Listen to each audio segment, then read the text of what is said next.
Welcome to Norse Code, the #1 podcast for your Minnesota Vikings. I'm your host and producer. My name is James Pagashnik. Thank you guys so much for listening. And at the other end of the tin cannon string, we have our analyst and co-host. You know him from numerous blogs and podcasts around the internet, most notably from theathletic.com. He is Mr. Useful Human and Mr. Somber, Mr. Reined In, Mr. Trying to Keep It Together, Arif Hassan. Arif, have you overcome the grief from Sunday? No. How could you? It feels silly. It feels silly even asking you if you've recovered from a catastrophic injury to Mr. Cookus. My pain is immeasurable. My sense of loss. You know, I've experienced a lot of grief in my life. But you know, every time it's a little bit different. When my girlfriend of 4 years broke up with me as I was leaving college, you know, that had its own pain, its own kind of sharpness. But this one was digging my heart out of my chest. It's not worse. It's not better. It's different. There's a difference, I think, between kind of the grief of the loss of a relationship, loss of a loved one, the loss of maybe, say, your career, and this kind of grief, because I feel like I've never had my purpose taken away from me. You know, my sense of direction, my understanding of the telos of the universe. That is its own mourning. It's, you know, I'm not mourning a relationship or a person, but my own sense of self and being within the world. I'll keep you updated on how that goes.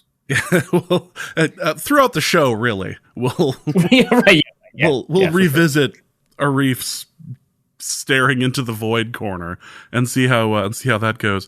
Well, with that somber addition to the intro, welcome to this week's show.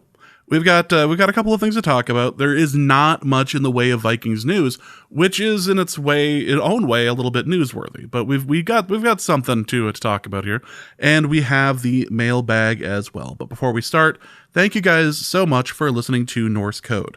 If you would like to help us stay ad free, if you would like to get into the raffle for the Laquan Treadwell signed jersey. I love those words in that order. You can do so over at patreon.com/NorseCode. Now that we're in July, the best way to get into the raffle for it is to get a year-long subscription to the Patreon over at patreon.com/NorseCode. What you do, just sign up over there. You get access to the Discord. You get access to, I'll be doing some special stuff. There will be a Hell League specifically for Patreon members this year. So, both enjoy that and sorry, I guess. Access to the Discord, access to bonus material.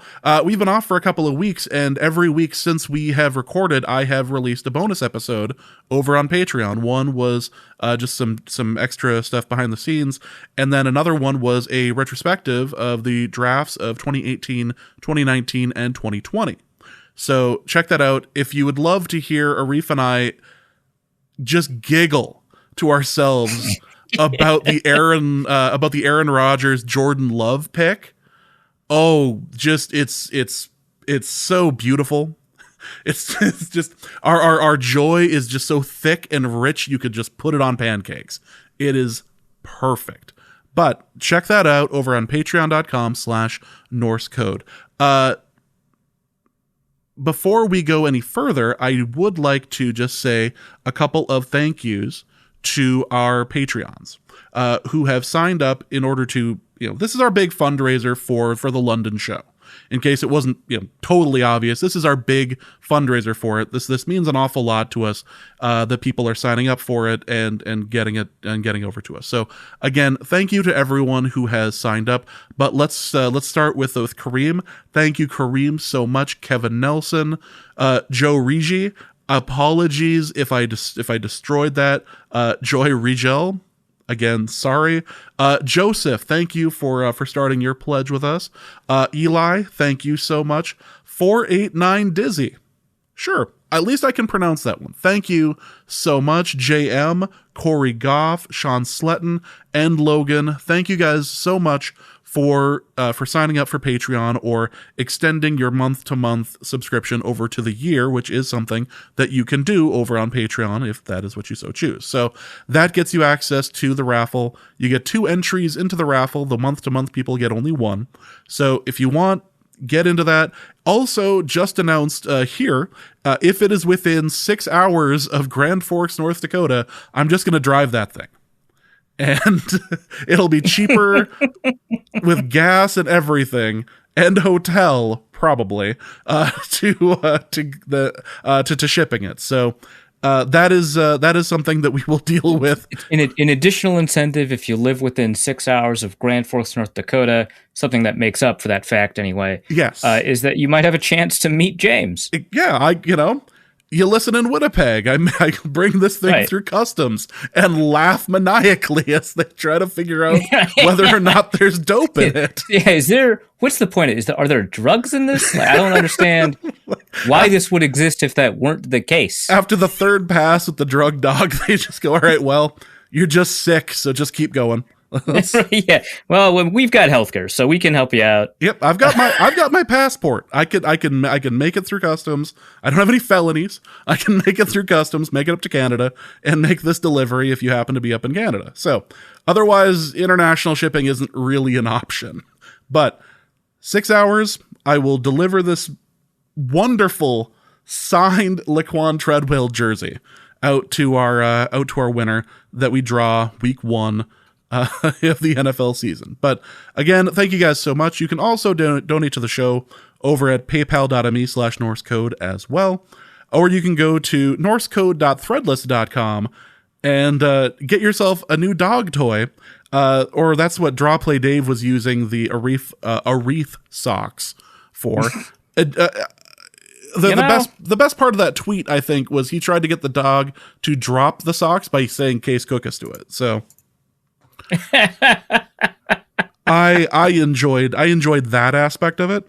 But again, that is over at norsecode.threadless.com.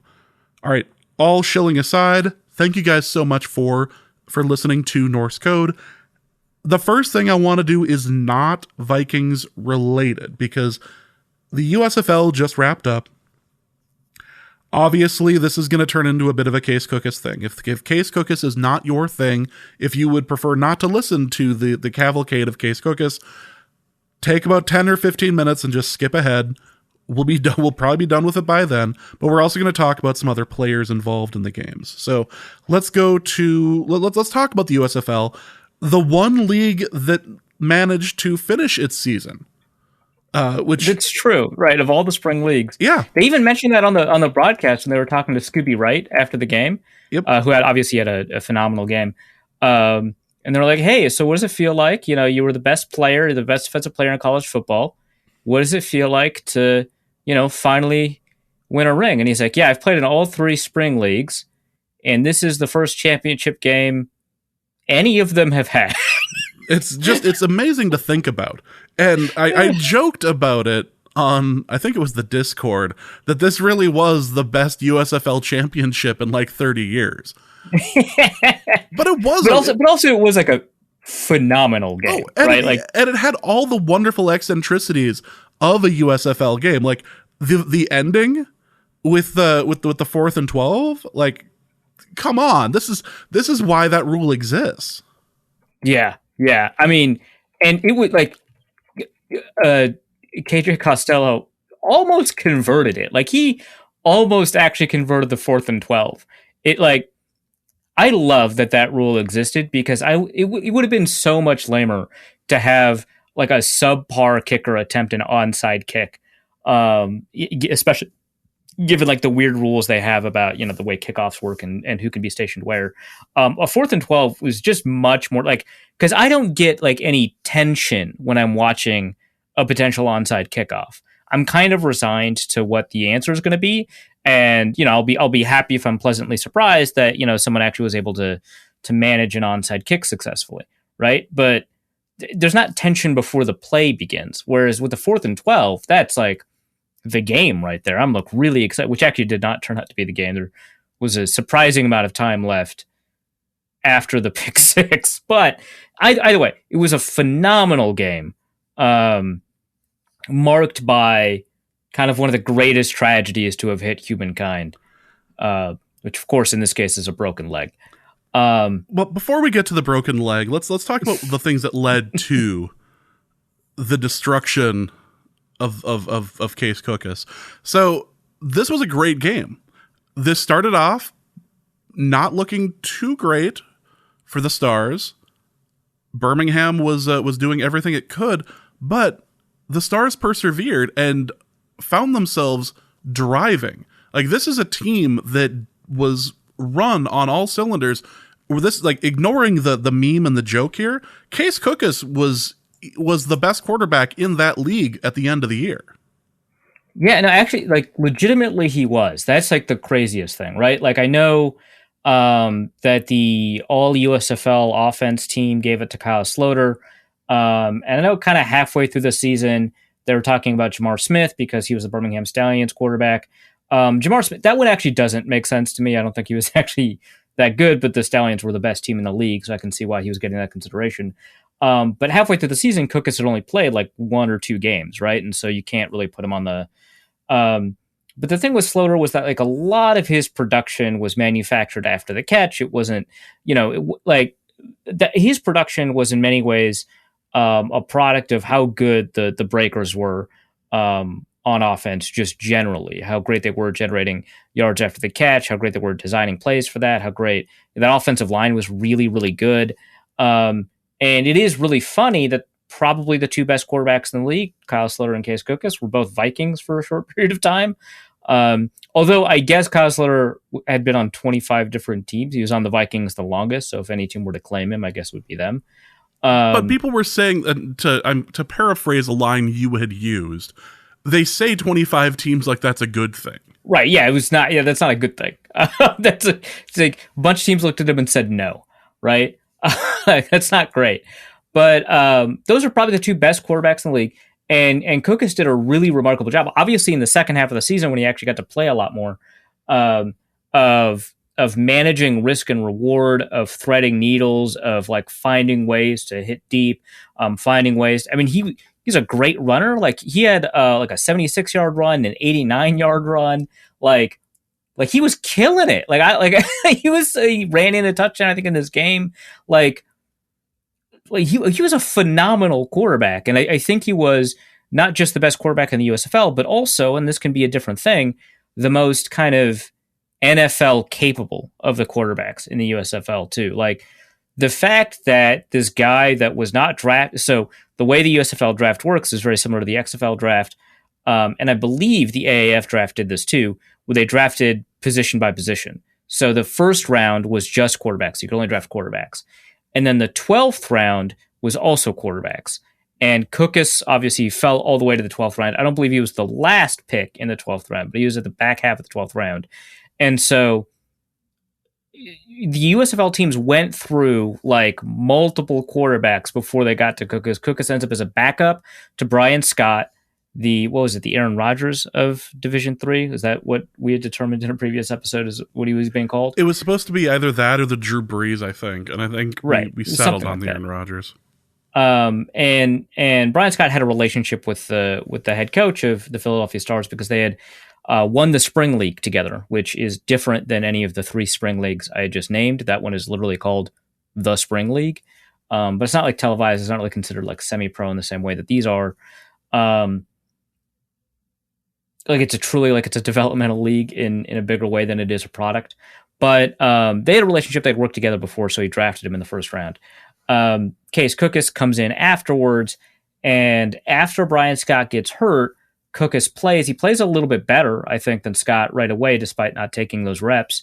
And then Scott's injury, I think what ends up happening is Scott's injury ends up being worse than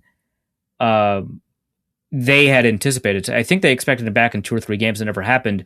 And Cookus, obviously, he stepped up. He was certainly the best second half quarterback. And by second half, I don't mean second half of the season. Obviously, that's the case, but rather second half of games. Like he really turned it on in the second half of games. Don't know if that's a statistical anomaly. Normally when I'm evaluating that, I might attribute that to variance, but this was pretty consistent for him. It might just be because he kind of got an understanding of what opposing defenses were trying to do.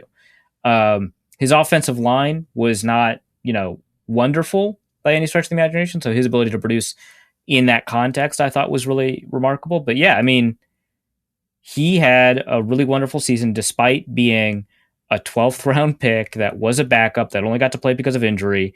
Now, mind you, in this league, a couple of quarterbacks ended up getting a bunch of opportunities because the ones ahead of them got injured or just weren't talented enough. We saw, quarterbacks get pulled for other quarterbacks. I have no idea what Michigan was ever doing. Well, I mean, they didn't know either. They were firing people for what? It was pizza related. Yeah, it was. So what had happened there was it was Devion Smith. He was actually a former Michigan. The Michigan Panthers drafted a lot of Michigan players, like University of Michigan and Michigan State, despite the fact that didn't matter because everybody was playing in Birmingham. Like the Michigan Panthers never practiced nor played in Michigan, so it was kind of weird that they attached all of these. Anyway, Devion Smith was one of the running backs that they had, and I think everybody gets. There was like there's a kitchen service provided by the hotel that everybody's staying in, and he went down to where everybody was being served, and he was given chicken salad, and he said no, and he's like, "What else do you have?" And the guy said, "We don't have anything else. We just have chicken salad. Is that going to be a problem?"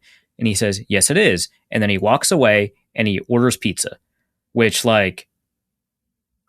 I actually understand why, as a coach, you'd be pretty upset with that.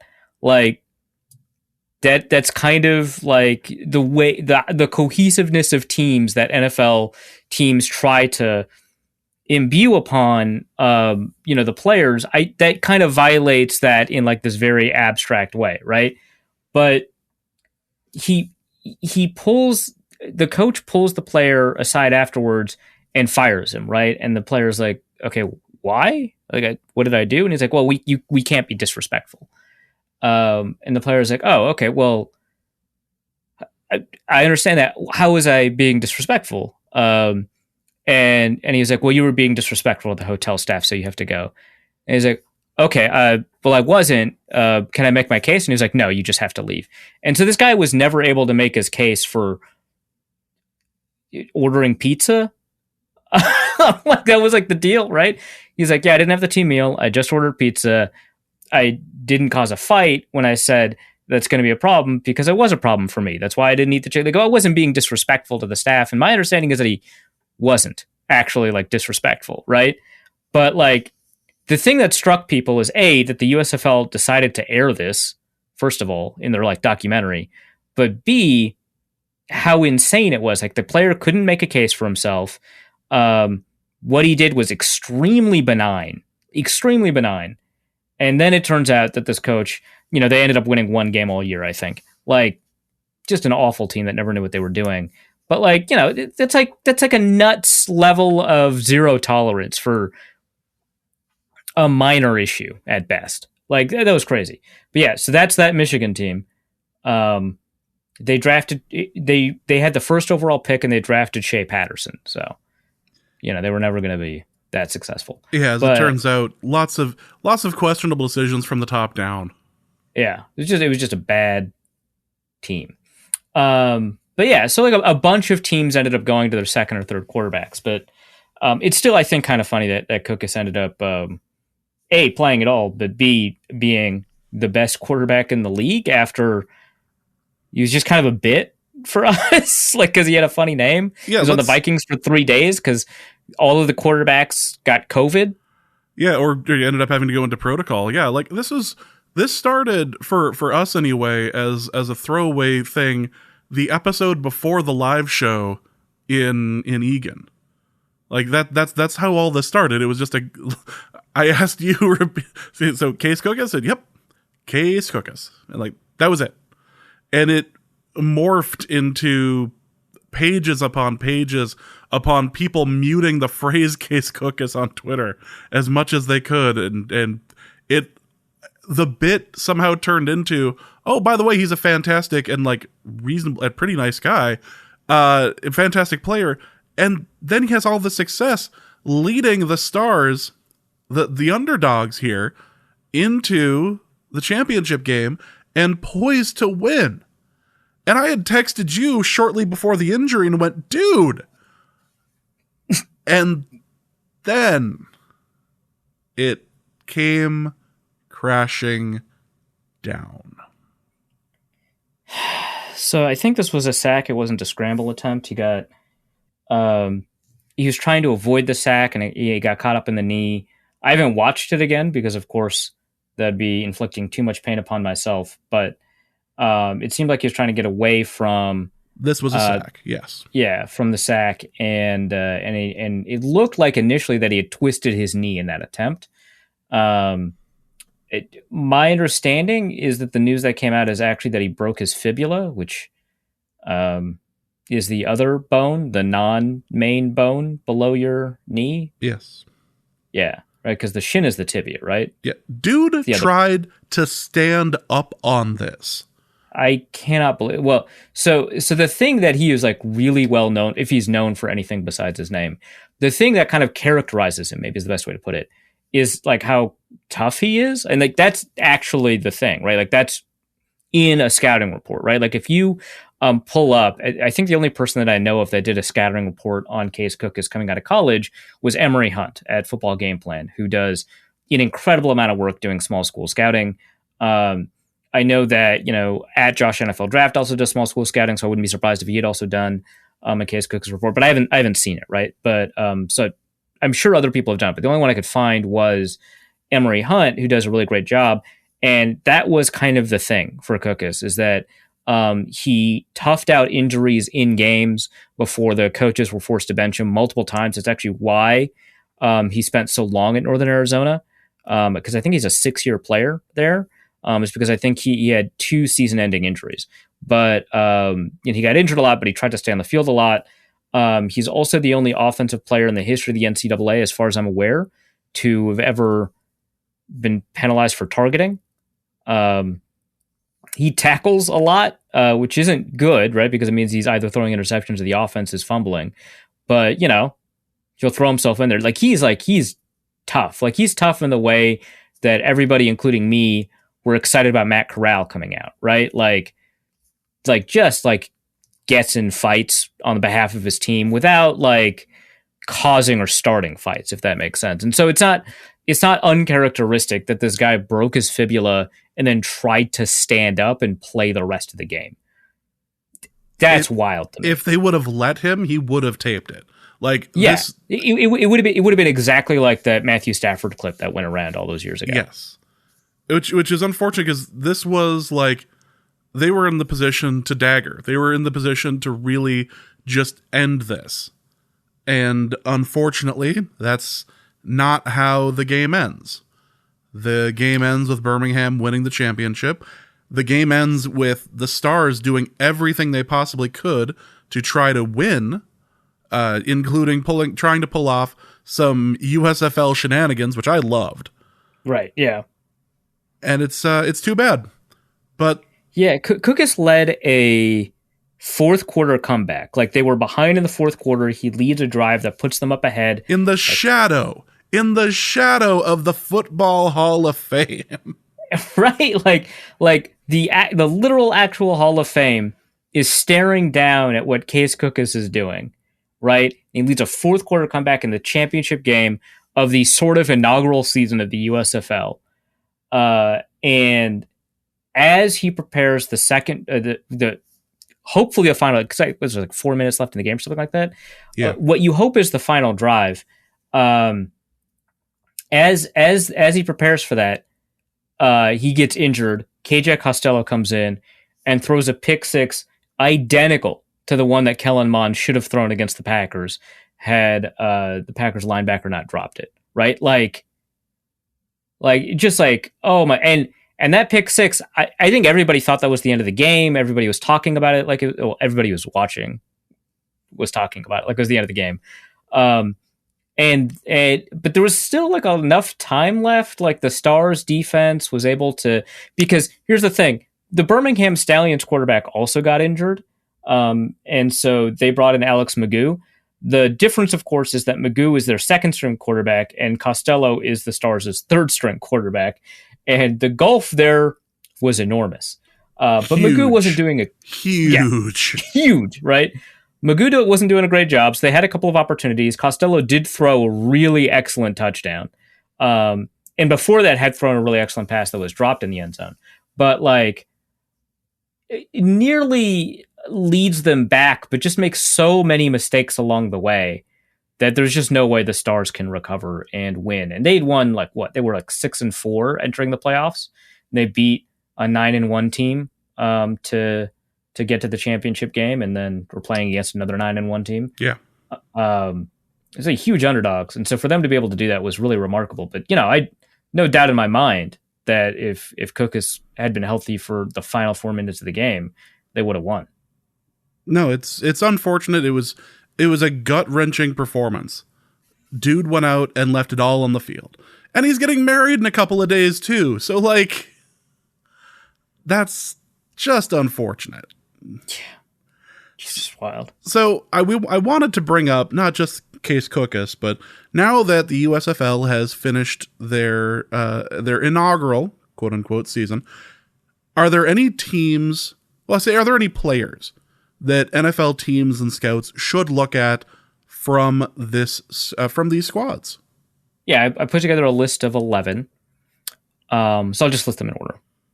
Case Cookus. DeMarquise Gates, Case Cookus, Victor Bolden, Chris Odom, Will Likely, Channing Stribling, Jared Thomas, Maurice Alexander, and Case Cookus. So Case Cookus we've talked about a little bit already. So but he's a quarterback for the Philadelphia Stars. A little bit. Yeah, a little bit. But he only played like 6 or so games and he had an MVP quality season. So that's Case Cookus.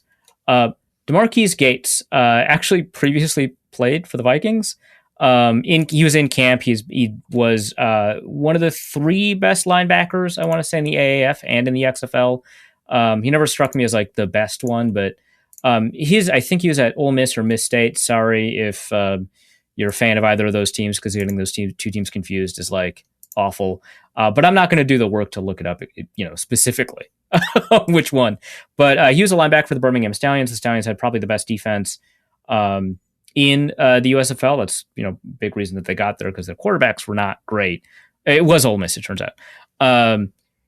He was pretty great in coverage in the AAF, and then he turned into kind of a more complete player for both the XFL and the USFL.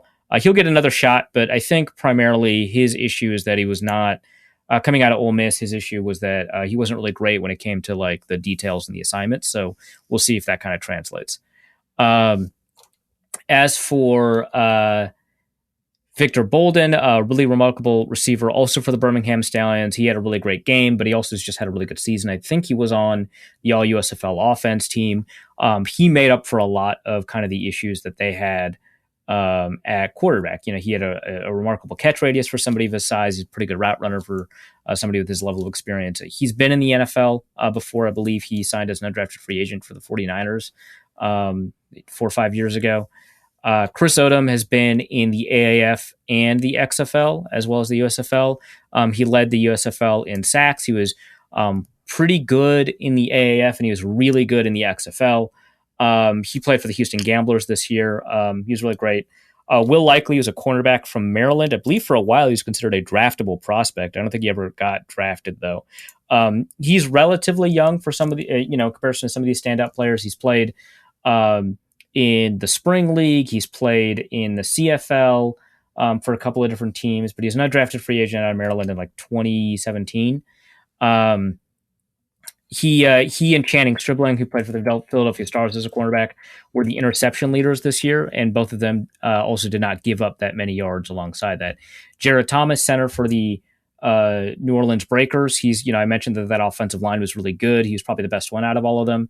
Probably the only offensive lineman I listed here, but he's really great. Maurice Alexander was the all return guy. He ended up on the all USFL special teams list.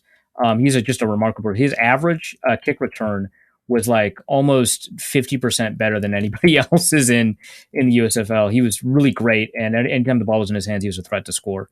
And then Case Cookus, we've talked about a little bit, MVP quality quarterback for the Philadelphia Stars. All right, now that we're done with the USFL stuff, and we can finally put Case Cookus to bed here, let's talk about some Vikings news of sorts. And something you and I had spoken about off air a little while ago was the extreme lack of news is almost newsworthy at this point. Like, it seems like there's less news that like this year than there's been in like previous. Yeah, it very much feels like that for sure. I don't know what it is, whether it's like the Vikings avoiding like off-season problems because like we've seen that happen. Whether it just so like I think part of it's also sometimes we get these contract disputes that dominate the headlines for a while, and that just kind of isn't happening this time. So that's good, I guess. But yeah, there just hasn't been much news. There hasn't been like, here's what the offense is going to look like.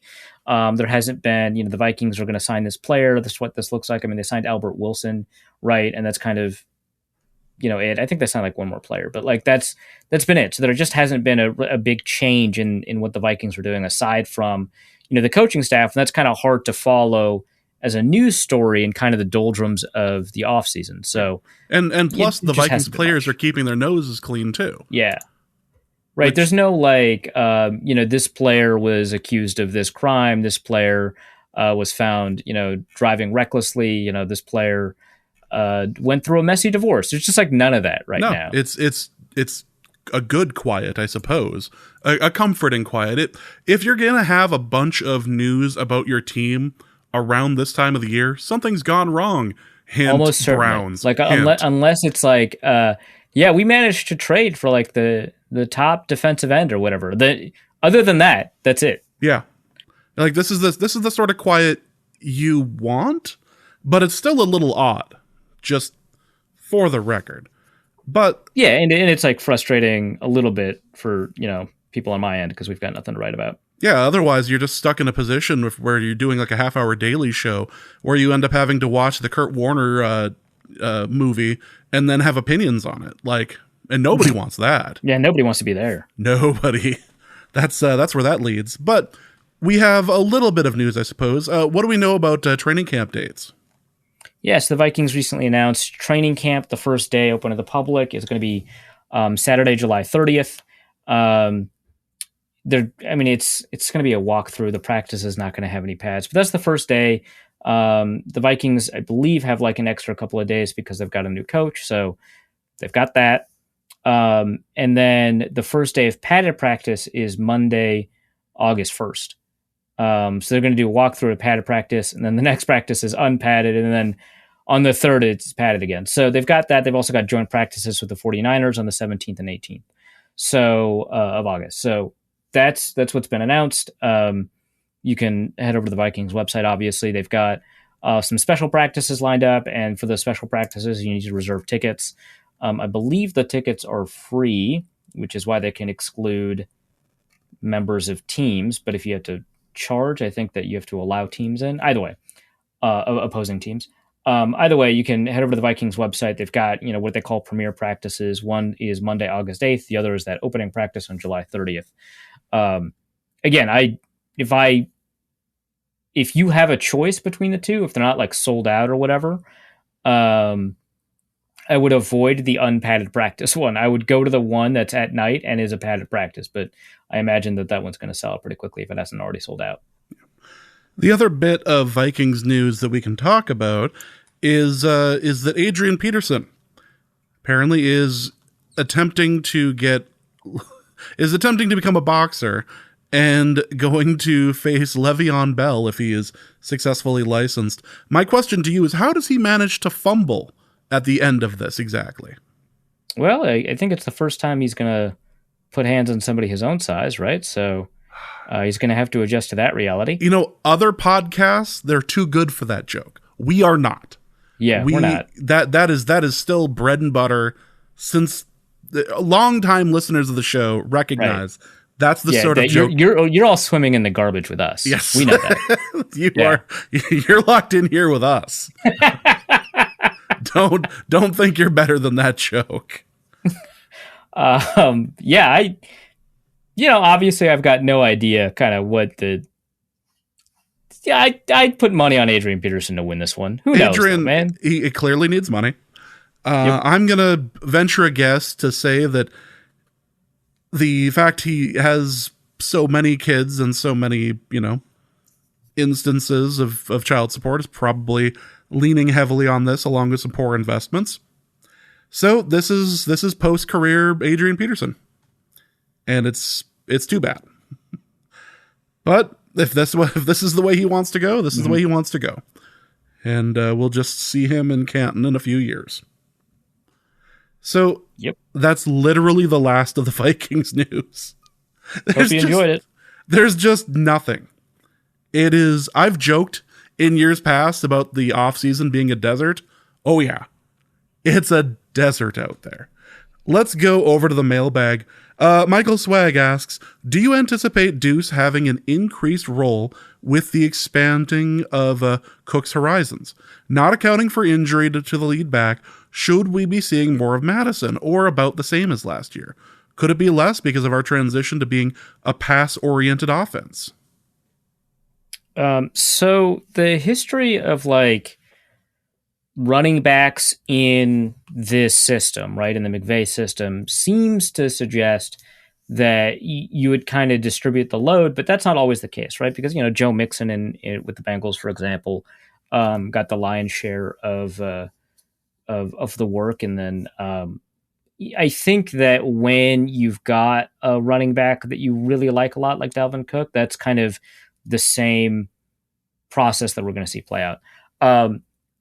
In a world where Dalvin Cook doesn't get injured, are we going to see more of Madison? I'd say a little bit, right? I mean, the reliance on the lead back that the Vikings had when Cook was healthy was, I think, pretty unusual, even when you're only looking at teams that really did have bell cows, right?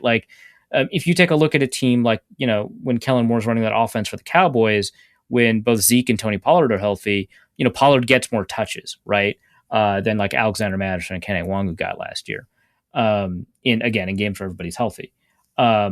So even if you're looking at situations where they clearly want to run the offense through one running back, most of the time you still see more touches for the other running backs than we saw with the Vikings. So I do kind of see it. And I think I think this is maybe a good way to put it. I think Cook's touches won't necessarily go down, but more of them will come in the passing game, which will leave some rushing opportunities on the table for somebody like Alexander Madison. The problem, I think, is that we're not going to see a super appreciable bump for Madison. I think we're going to see space given to, say, Kene Nwangwu to run the ball a little bit and to catch the ball a lot. And I think that's going to dip into or eat into what Madison's opportunities would normally be. But I think the Vikings are excited about what Nwangwu can do.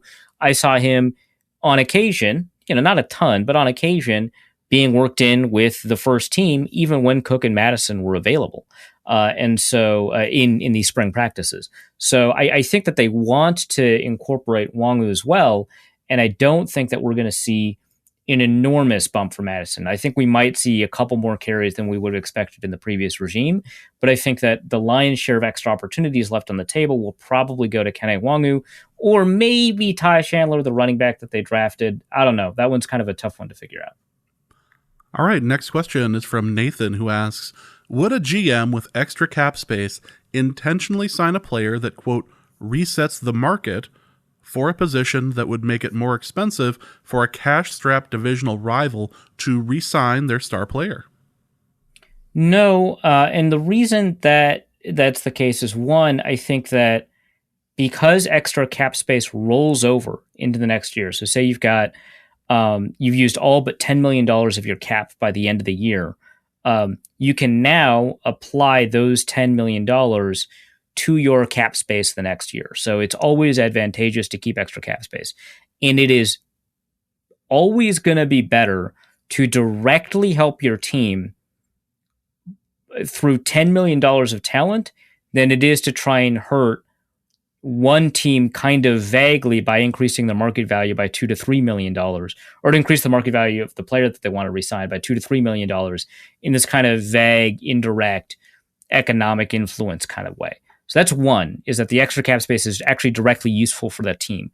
Two, I think that the market effects of someone setting the market is actually usually fairly trivial. Now, the Christian Kirk impact, the impact that the Christian Kirk contract had on the market, that was kind of cascading, right? So Kirk gets this deal, and then it's one of the phrases where we get to say Kirk gets a deal that's too expensive, and we're not talking about Cousins. Kirk gets this deal, and then other receivers that are on the market or due for an extension of some way also get these mega deals, right? And so that includes, like Devontae Adams, who truly is kind of the market setter, right?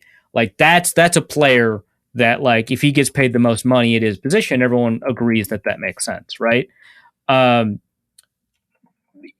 is a case where, like, you had kind of these small things cascade down and set off kind of a domino effect that obviously, if it weren't for Christian Kirk signing the deal that he did, I think the wide receiver market wouldn't be as hot as it was, but you still end up with, like, the Tyreek Hill Dolphins deal, the Devontae Adams Raiders deal. I think the Eagles AJ Brown deal, I think that was a new extension as well. That one's near the top of the market. But, like, the Christian Kirk thing, he signed for an average of $18 million. He didn't, like, set the market. He just demonstrated that the market for receivers was hotter than you might have expected, right? So he signs a total, like, a $72 million deal, but the average is $18 million over the life of the contract. That's not in the top 10, top 12 of receiver average values. And average value isn't, like, everything, right? There's ways to get out of it. We've talked a lot about how teams kind of manipulate the market. But, like, Mike Williams' $20 million deal mattered more. Chris Godwin's $20 million deal mattered more. Amari Cooper's $20 million deal, mattered more. Those had a bigger impact, I think, on the market. And so I think it's easy to overstate Kirk. I think all Kirk did was add $1.5 million to some of these only some of these average values. But, like, if you're signing somebody and you're intentionally trying to overpay them by a good chunk, right? Like, let's say you want to overpay somebody by $3 million so that, down the line, a divisional rival has to pay a player at the same position by another $1 million or $2 million. A, that already sounds stupid. But, like, B, does that mean that you're taking a player, say, like AJ Brown, right? AJ Brown signed for $25 million. Let's say he's worth $22 million, right? And so you sign him for $25 million, which is what he's getting paid right now. Are you happy? I don't think so. Like, you get AJ Brown, that's great, but I don't think you're happy, right? And so I don't know that a team would ever do that. The market effect is always muted in a way, because all it does is signal to other teams what the NFL market, what the 5 or 6 available teams that have the ability to do this are willing to pay for a receiver, and it gives agents a jumping off point by which to negotiate. It doesn't lock anything in. There's no rule that says that if you sign, DeAndre Hopkins to $28 million, that you are required to pay Cooper Kupp $28 million. There's no rule. That's not the case.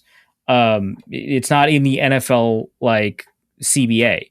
It's just part of the negotiating process. And so that impact is always going to be smaller, muted, and it's just not going to hurt. Like, the ways to screw with the divisional rival, just see what, like, Bill Belichick over the years has done to, like, the Buffalo Bills and the Miami Dolphins, and to some extent the New York Jets, when it comes to manipulating the way that the market in division works for players. Like,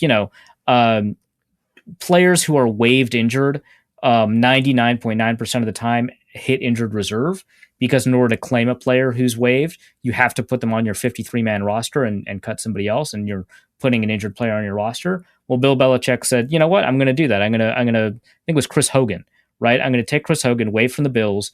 with an injury. I'm just going to put him on the roster, and he's just not going to practice for 3 weeks. And now he's going to be on my roster. And now I've got Chris Hogan, who turned out to be a really great addition. I think that he's also done somewhat similar stuff with like the Miami Dolphins, right? So that's the kind of manipulation that you see. You don't see, you see like, screwing around with like offer sheets, which again, the Patriots have done.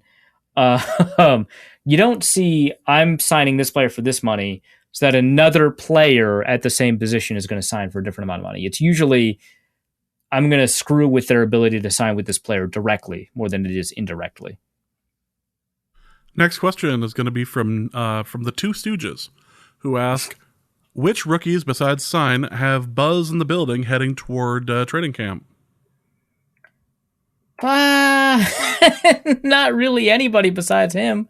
There's a little bit of excitement for Andrew Booth, but I just think that we haven't, gotten enough feedback from the coaches about what they feel about what those players are doing to really get like Booth is picking up the defense. That's great, but I don't think that there's a ton there.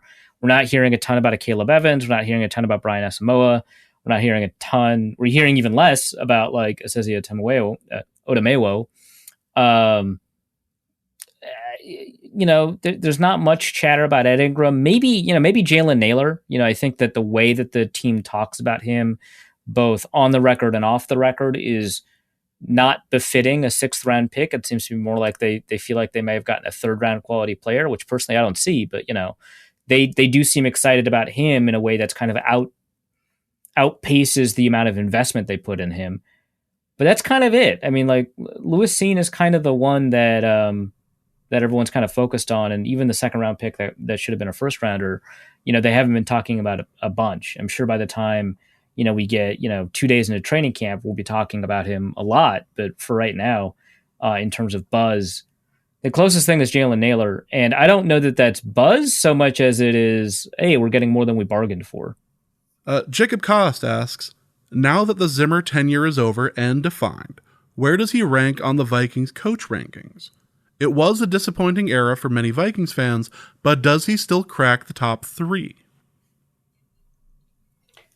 So, who would be 3rd if not him? That one's a tough one for me. Like, why wouldn't he be 3rd? So obviously it's Bud Grant and Denny Green in some order. Most people would say Bud Grant 1, Denny Green 2. I know that there's at least some people that would say Denny Green's better, but probably not many. But those are your clear 1 and 2, right? And then after that, like, are we going to argue that Childress was better than Burns? Are we going to argue that Mike Tice was better than Burns? Like, sorry, Nate, but I don't think Mike Tice is there yet. I mean, I think he got screwed, right, by ownership, but I don't think... Even if you're looking at just playoff wins. Right, Mike Tice has like 1 playoff win, right? And it was 2004. There was a team that underachieved by a lot. Because that was like 8-18 that snuck into the playoffs, and they had like this insane offense. They should have done way better. If you look at it by winning percentage, right? Like Zimmer's 3rd, right? So it's Bud Grant, then Denny Green, and then Mike Zimmer, and then like Jerry Burns. Like Burns, he's clearly underrated for a lot of reasons as a coach, but there's no way you place him 3rd, right? Childress, I don't think anyone credits him for the wins, right? Like, okay, so the 2018 wasn't bad actually. Like that 2018 outperformed its quarterback talent, which is why the 2009 season happened. Yes. But like 2009 doesn't happen if Childress gets his way, right? Like, yeah, obviously they get Brett Favre, that's who he wants. But if Brett Favre listened to Childress, I think most people agree with me when I say they would have won fewer games, right? Well, that becomes the running joke. Right. And so, like, in that scenario, there's no way that you say that, Childress is better than Zimmer. So actually, I don't know who you'd place 3rd besides Zimmer. Like, that, he's almost 3rd by default. And that sucks because I think that Zimmer was actually a good coach, right? Like, I've defended Zimmer on this podcast so many times. At that point, it's like kind of but like, yeah, I can't imagine anybody beating out Zimmer for that 3rd spot. So yeah, I mean, Bud Grant, Denny Green, yeah, sure, 1 and 2. But Zimmer's like clearly 3 to me, unless I'm missing something. No, I don't think you are at this point, because you look at the teams that have had success. No, you've managed to name them all, and nobody really credits Childress with that because everyone views the 2009 season as the one that, as soon as Favre got like in place, figured out what he wanted to do, when he started calling the shots, all of a sudden everything went really well. Those first couple of games were a bit, just getting used to it because you came in August. Because you didn't show up to training camp. Yeah, he came in August, famously. Helicopters and picking up dude from the airport. Like, it was a bit overkill, but yeah, it was, nobody really viewed in the same way that nobody really credits Adam Gase, other than Peyton Manning, with the success that he had taking Peyton Manning to the Super Bowl in Denver. Right. Yeah, exactly. It's the same way. It's like Adam Gase was technically the offensive coordinator when the Denver Broncos set a touchdown record with 50 touchdowns, and also technically the offensive coordinator when the Denver Broncos made it to the Super Bowl in 2015, although, nobody would argue that was a good Peyton Manning.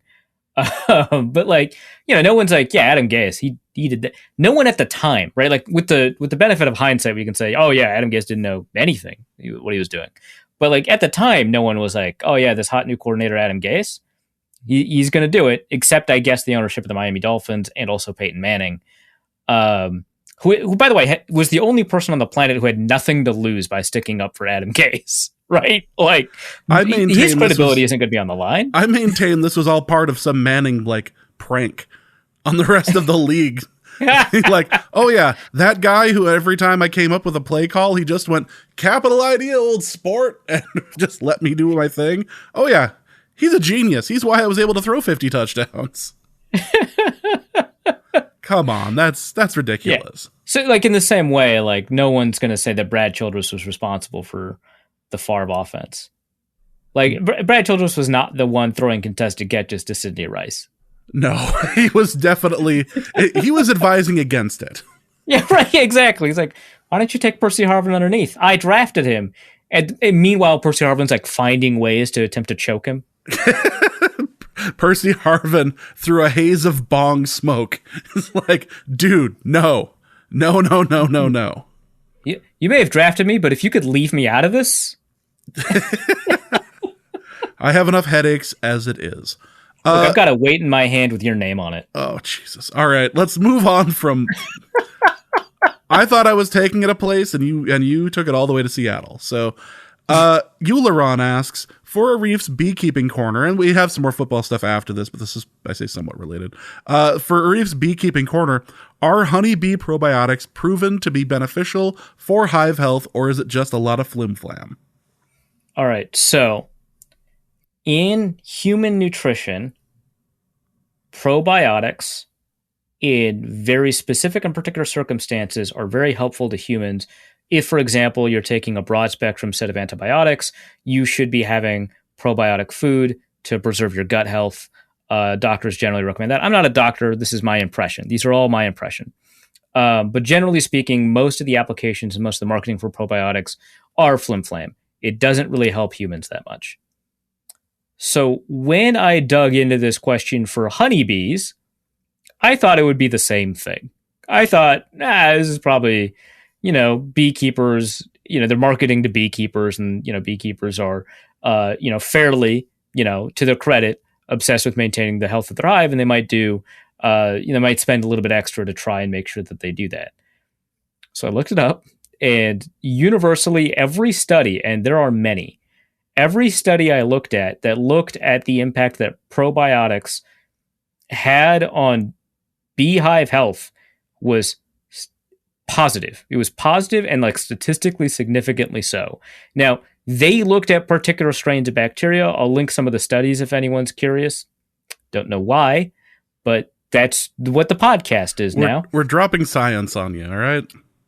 So like lactobacillus, for example, that category of bacteria has helped preserve bee intestinal health. That's true. That's a thing. And in particular, it helps against some particular strains of other bacterial infections, and it helps against particular types of parasites. So it's not just kind of one thing. It reduces the amount of disease and in and general infection in the hive, it almost, I shouldn't say universally, but it almost certainly improves the survival rate of the individual bees within that hive.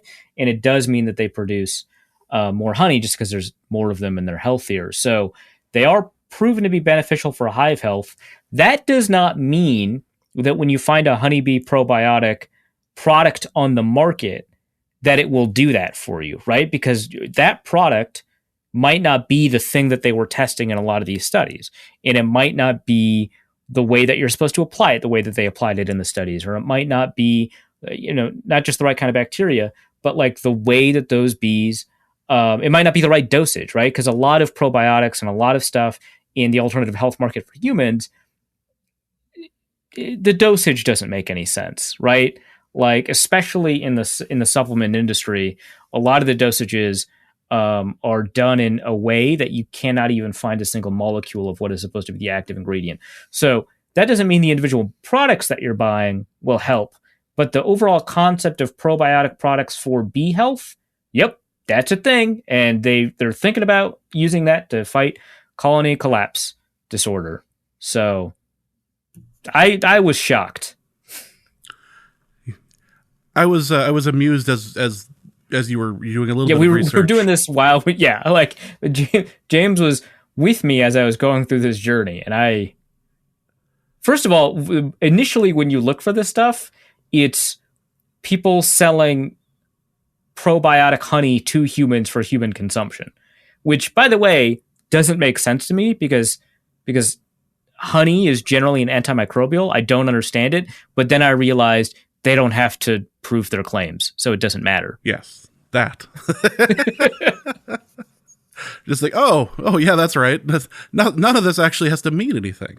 However, for Arif's less important corner, who is a recent draft bust, last 5 years or so, from another team that you think may have succeeded with the Vikings, and who is one from the Vikings that may have worked out elsewhere?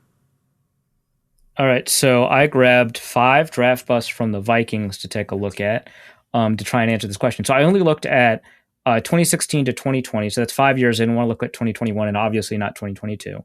To look at people drafted in the first 3 rounds. There were no third rounders aside from Pat Elflein that I could find that fit.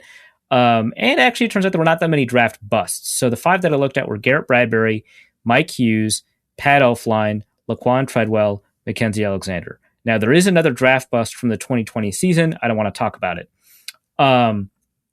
Of those 5, I don't even think that Mackenzie Alexander was that much of a draft bust, but I would not be shocked to see him thriving in another situation. So I think that he's probably, of those 5, the best example of somebody.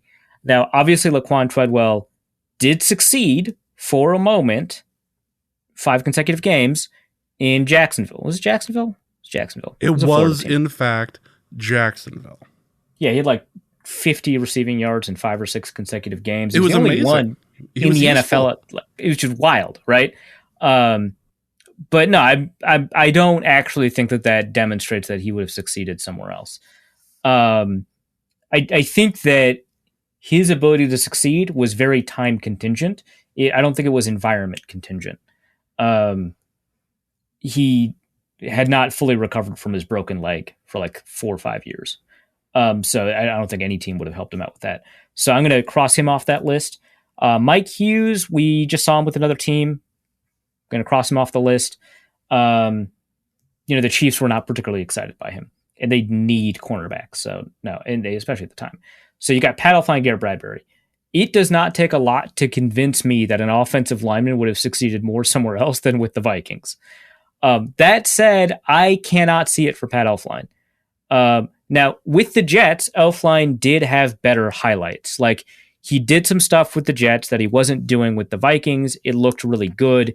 He was still, on balance, a bad player. He just had good moments that he just didn't have with the Vikings. So I'm going to say that that's one reason, but also I just part of the reason Pat Elflein didn't succeed was a series of shoulder injuries. I think that's a small part because he wasn't succeeding before then. But I don't know that he ever had that full skill set. Garrett Bradbury is somebody that so he's second on my list. I could see him having succeeded somewhere else had he been drafted somewhere else. His measurables are great. The analytics behind him are really good in terms of what he can do, what he can't do coming out of college. He's a really good fit for teams like the Rams that drafted someone like Austin Blythe, who's very similar to Garrett Bradbury, but just not as good coming out of college. I guess Blythe was like a 5th, 6th, or 7th rounder. Bradbury was a first rounder. But it's a lighter center who's pretty good at run blocking, not great at pass blocking, doesn't have a great anchor, doesn't have a great punch, can get walked back in the pocket. And we've seen those players kind of succeed elsewhere. Like to some extent, Ryan Khalil coming out of college was a little bit that, but he was more powerful, but a little bit, he was kind of that player. That kind of center has succeeded in the NFL. Alex Mack is another good example, right? I think that a different set of coaches and different coaching for Garrett Bradbury might have resolved those weaknesses a little bit better while preserving his strengths. So for me, one is Mackenzie Alexander, which is maybe not fair because calling him a bust is a little bit unusual, but a second round pick should do better in terms of his career. And then Garrett Bradbury is probably my number 2. The other version of the question, who is someone from another team that might have succeeded with the Vikings? So I looked at that same 5-year span. I only looked at first and second rounders this time because it was going to be harder to go through it. And I only looked at people that had a low-weighted career average value, which is not a very good measure. That means I'm probably missing somebody considered a draft bust, but just has a high AV because he started a lot of games on an offense that was good. So it's not perfect. But I found 4 players that I think might fit the bill. One is Jordan Love because he hasn't played for the Packers yet, but I think he played a game. He's played a game. Singular. Right. Famously. It wasn't good, no. But I think that you could consider him a bust, given that the Packers were like, oh, we could either overpay Rodgers and lose Devontae Adams, or we could go with the guy on a rookie contract. Yeah, we're going to overpay Rodgers. like they made a decision again and again to decommit from Jordan Love, right? So I'm going to call him a bust, but and I didn't like Jordan Love as a prospect, by the way. I didn't think that he was a very good prospect. I didn't love his accuracy. I think people were a little bit too obsessed with trying to find the next Mahomes. And I still think that he was more likely would have succeeded with the Vikings in an environment where, maybe the Vikings don't recommit to Kirk Cousins and they give this guy a shot. I think it's possible, right? CJ Henderson is another draft bust. He ended up getting traded from Jacksonville, but his first couple of games with Jacksonville were really remarkable. To me, that I think is just a question of coaching.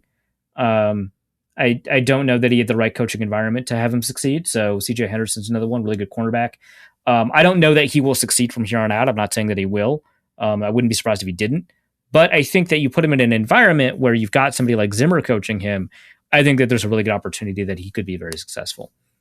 I put down Denzel Mims just because it's funny, I think. He's somebody that Draft Twitter was over the moon about. He had a really great Senior Bowl. He goes to the Jets. It doesn't work out. I'm going to blame the Jets for that one, and I don't think I'm going to get a lot of pushback. I'm going to say Denzel Mims would have succeeded in an environment where he could have been, a receiver that saw the field more often. And then I put down another Jacksonville guy, Taven Bryan. Now, my understanding is that Taven Bryan is just not the most intellectually capable defensive player. So maybe there was just a ceiling. But he's a super athlete. He played well, I believe, at Florida. And I just trust the way the Vikings coach defensive linemen. His diagnosis skills might not have been the best. He might have been weak against the run, but I think there is a possibility that he could have succeeded with, the Vikings and Andre Patterson coaching him. He has a bunch of athletic talent, plus the Vikings constantly had openings at defensive tackle. They constantly had opportunities for defensive tackles to make names for themselves. So Brian, he did get it's not like he didn't get a chance at Jacksonville, and it's not like they had bad defensive line coaches. Like they had Wash for a while, and they produced really good. Unique Ngakoue succeeded there. That 2017 defense was just full of great defensive linemen. But I just think a different coaching environment might have been good for him. So those are my 4. Let's go to Resigned Sigh, who asks, which fair. NFL stadiums do you think are overrated or underrated? Besides the 49ers, of course. So the 49ers one is funny because I think people who go to the 49ers game at Levi Stadium, come out of it feeling like the stadium is awful. And that's fair. The sun is awful. There's no protection for fans. A lot of fans are too far away from amenities. the way that stadium is situated, the wind is like particularly bad. Like it's just like the geography of Santa Clara plus the architecture of the stadium is just the wind is just awful, especially for fans. Less on the field, but especially for fans. The field itself is obviously awful, but that's not what this question is about. It just sounds like an awful experience. My experience was fantastic as a member of the press. Oh, this is good, by the way. Enjoy this. So I go to the game, right, because it's a playoff game that the Vikings are playing, and I show up and they're serving breakfast. They've got this wonderful breakfast bar. And at the end of the breakfast buffet, they've got a guy slicing out prime rib and with horseradish sauce. This is the best stadium in the NFL, guys. It's so good. It's so good. I don't understand why people hate the 49ers stadium. They gave me prime rib. I don't understand what everyone's... Is that not everyone's experience as they, are avoiding gunfire and getting robbed from leaving the stadium? Like, right? Yeah, I don't like what's... Yeah. It just, I don't know. Protect yourself a little better. Come on. My understanding is that one of the institutions of justice at one of the higher levels in the country has just made it easier for you to find ways to protect yourself. That's my understanding. I don't know. I don't talk about politics that often. So, just go to the 49ers stadium, find a way to protect yourself, and eat the prime rib that everyone gets access to. Yes. It has nothing to do with... Jesus, that's so terrible. Okay. So, overrated, underrated stadiums for real. Lambeau is both. I believe that people who hate Lambeau are right to do so because the experience sucks sitting on those bleachers, especially in the cold. I think the amenities are not great. And I think it is impossible to beat the genuine sense of like history and tradition. Like I'm not that kind of guy where I get overly sentimental about that kind of stuff, but like I was overwhelmed a little bit by that. And I think it's like if you go there a couple of times, that feeling will wash away and that's fine. But I think it is difficult to call a stadium overrated if you also say, everybody should have a chance to experience it. Because I think everybody should have a chance to experience it. I think it's really cool. I think it's unique. And I think that kind of having that experience that just does not exist across the rest of the NFL, which I understand I already said by using the words unique. I think that that's really cool. And there's just something kind of different about it in a way that you can't put into a ton of words. I think Lambeau is kind of awe-inspiring in that way. It also, after like the second hour that you're sitting there out in the cold on a metal bleacher, watching your team get waxed by a team that you don't respect and whose fans are obnoxious, I can see why you don't feel that anymore. I can see why it's gotten old and stale. I get it. So to me, Lambeau is both overrated and underrated.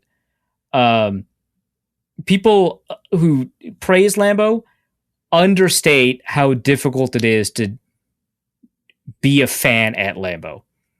Soldier Field is overrated. People don't love Soldier Field, but I just feel like when people list off stadiums they dislike, very often they forget to list Soldier Field. That sucks. I think Soldier Field sucks. I think the concourses are too small. The amenities suck. Getting into the stadium actually is fine. And it's just an outdated old stadium that you just feel miserable most of the time. The sightlines aren't even very good. The thing I love most about Chicago Stadium is that it was put on the listing of like historic places, and then they did some upgrades to it, but they did too many, so they had to take it off the listing of historic places. Like it apparently that was the line for the Ship of Theseus. Like you couldn't do that, and they made it worse. Amazing. Ford Field is underrated. I don't think anyone who's been to Ford Field hates it. I don't think anyone who's been there thinks it was a bad stadium experience, but it's just never listed on the list of stadiums that people like. And it's actually it's a good experience. Now, if you're a Lions fan, you might have a different, but most of the people are visitors, right? Visiting fans have a great time. But no, it's actually like, it's the whole, from the beginning to the end, lining up to get into the stadium, getting your ticket, finding your spot, finding places to eat in the stadium, going to the bathroom, finding your seat, watching the game, having good sight lines, the comfort level of you sitting down. to you attempting to leave, attempting to get out of the parking lot, attempting to get to your hotel. That is one of the better beginning to end processes in the NFL. And I think that just doesn't, from my experience, that just isn't replicated in a lot of places. And I think Ford Field is underrated in that way. Now, James, you wanted to put MetLife on the underrated list. I wanted to put MetLife on there simply because of people don't like MetLife, by the way. Yeah. So this is interesting. Yeah, nobody really likes. I think it was, what was it? All of the feral cats are the only ones. Yeah, right. Yeah, right. Yeah, that enjoy MetLife. Yeah, MetLife is the home stadium of the New York Giants, the New York Jets, and 300 plus feral cats. Like I enjoyed it, other than the fact that it seemed like it was built in a wind tunnel. Like it was phenomenally windy inside the stadium, but not out. It was a really weird day for weather the day that we were out there, and like I thought that it looked so much nicer in person than it ever did on TV. Like the inside of it looked fantastic. Concourses were great. Anywhere you needed for food, like you getting anywhere you needed to, all made sense. As opposed to Baltimore, where you almost needed a Sherpa in order to find your seat. Not an exaggeration. It was ridiculous. But MetLife was like great inside, terrible on the outside. That's fair, yeah. Yeah, and also put the New Orleans Superdome down as overrated. The seats are way too steep. Everything is old. It's tough to get in. The food is surprisingly hit or miss. Like if you're in New Orleans, why isn't the food consistently a hit? That's weird to me. It's known for being loud, and it is that. It's actually very good at getting loud. But the whole experience kind of just sucks, and I'm just going to put that down as overrated. Like, they were hosting wrestling events there in the 70s. Like, that's how old that building is. It's basically like if they never tore down the Metrodome and just made, like, additions here and there. Yes, yeah. And, like, I don't like the feeling of constantly thinking I'm about to fall 400 feet onto the field. It is crazy how steep some of those seats are. Do you remember... I don't know if you remember this, back when the Metrodome was still a thing. One of the news stations, I think it was Channel 9, went out and had their interns measure the steps of the Metrodome because people were complaining that they were falling because they were so uneven. Oh my God. And no, I didn't see that. They were finding at the time, I've got to be able to find this somewhere. This has to exist. Like some of the range for steps being off were between like 3 and 6 inches from where they were expecting them to be. Like it was ridiculous. So I imagine, because I ran into that all the time. The seats that we used to get in the 2009 season were way up in the corner, top shelf, and every once in a while it'd be like, oh God, that I missed, as you like fall into the person ahead of you. It was just terrible. But that's not the sort of thing they fix in one of these stadiums. They fix some seating, they fix some amenities. In the case of the Superdome, there's a lot of things that you've fixed over the last 20 years, but you don't usually fix that sort of like weirdness. Yeah, exactly. Just ridiculous. All right, let's go to Ryan, who asks, for Arif's sporting blind spot corner, please give me a potential analogous Vikings trade to compare to the recent Wolves Gobert deal. All right, so I don't know anything about basketball. The reaction on the timeline tells me that so all I know about Rudy Gobert is that he's the guy that touched all the mics and nobody expressed any sympathy publicly towards him when he contracted COVID, whereas everybody else on his team, everyone's like, oh man, my dude, you got COVID. I feel so bad. You're going to pull through this, man. And then like it was announced that Gobert got COVID and nobody spoke up. But really, my understanding, it sparked everything. Right? Yeah, it's true. And also, like he was the one being cavalier, like it essentially disrespecting the virus and inviting it in. Right? I get it, but like my understanding is that maybe he doesn't have the greatest relationships across the league. I also understand based off of the charts that I've seen, which is the way that I understand basketball, a sport I love. Actually, I do love basketball. I just don't have time to know anything about it. But My understanding is that he's an insanely good defensive player. Like, an outside, like, not close. There's nobody close to him defensively. It's like Gobert, Giant, Cliff, Draymond Green, question mark, Giant, Cliff, other people. Like, that's my understanding of that. And so the Wolves got the best defensive player, and then, I don't know, they lost a bunch of first-round picks and, like, starting, not point guard? Did they lose a point? I don't know who they lost in the deal. Basically, it turned into the Bears trade, is what it turned into. Okay, I'm gonna look up the terms of the Gobert trade. Let's see. 3 winners and 2 losers from the Jazz's Rudy Gobert trade. Wow, that's a lot. Considering they lost Pat Bev. I like Pat Bev. Yeah. Oh, I don't know much about basketball. I like Pat Bev. He's cool.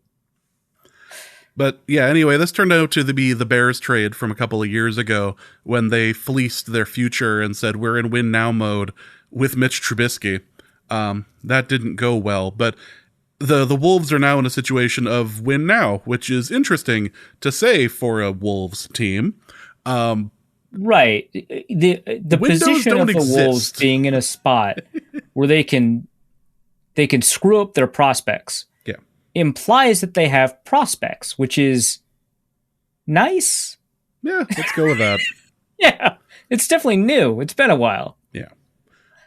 Let's go to Ryan as well, who asks, for Arif's definitely not political corner, which body of water, geological formation, or geographic location do you want to see support which lightning rod social issue next?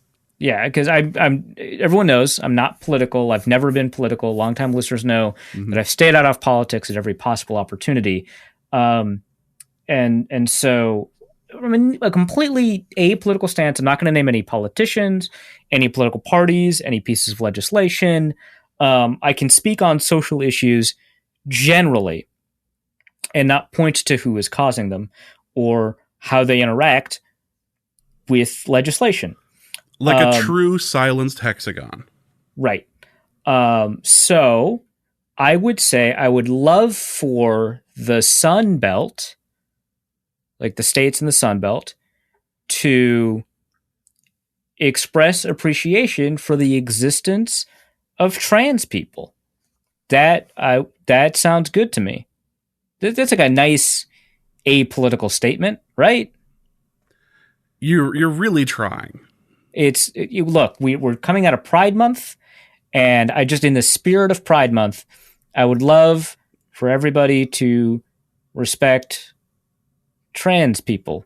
That's like, it's very broad, right? Yeah. Because if I talk about like gender affirming care for trans children, that sounds very close to legislation, and I wouldn't want to speak on that. No, we're not here for that. So let's move on to Kyle Slaby, who asks, Draw Play Dave has done a phenomenal job illustrating infamous moments in NFL history. If he was to be commissioned to illustrate one infamous moment in Norse code history, which one would that be? So a couple of things come to mind. 1, Case Cookus. 2, Case Cookus the Deadening. Oof. 3, the Josh Freeman game, does that count as a Norse code moment? It's really early in Norse code lore. But it also involves the deletion of the episode because of like it didn't like record, or there was a problem with it. So that's right. Oh my god. We don't have the Josh Freeman recording. That never aired, that never went out to the people, simply because of a problem with like Dusty's computer or the recording, whatever, that all went to crap. So having to endure the game and then record, and then like the computer explodes, probably causing your death. I would love for Draw Play Dave to, commemorate that. And then the last one I can think of was not I would say it's not a big moment in Norse code history. It does not mark a milestone. Listeners don't really talk about it all that much, but it's one of my favorite moments, which is the Property Brothers episode.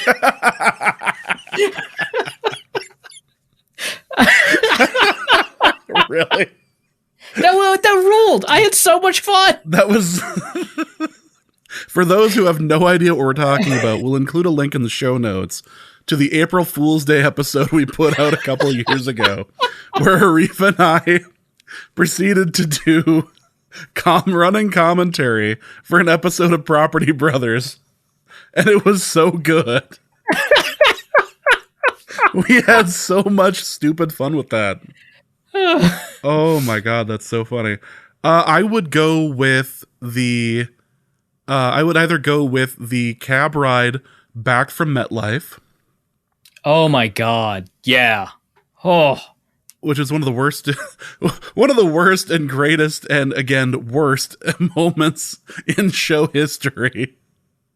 The injury to Case Cookus, or the wine bottle from the live show last year. Okay. Okay. So I don't know what you're talking about when you reference a wine bottle. That is foreign to me. But my understanding, the way people talk about this, the wine bottle, is that there were a lot of reactions that would make for some pretty good panels on comics. So, yes.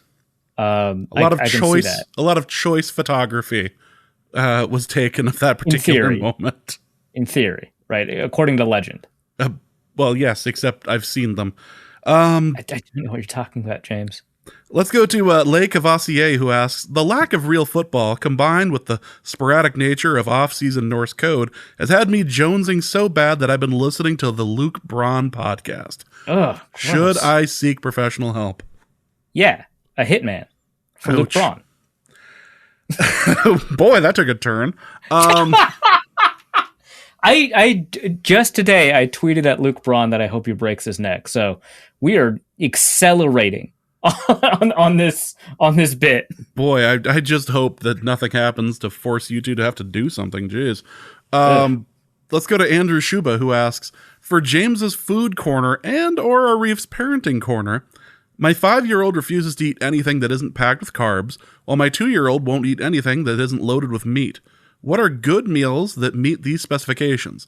The only foods they both enjoy are tater tot hot dish and mung egg rolls. Okay, first of all, mung egg rolls, fantastic. That's very no fun notes. That's good. Vietnamese. Yeah. I like Vietnamese more, but that's good. That's incredible.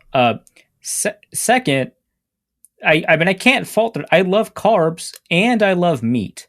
I just feel like there's a lot of things that meet both of those. If your kids are really into Southeast Asian food, I don't know, are they going to be into banh mi's? I feel like you could just do that, right?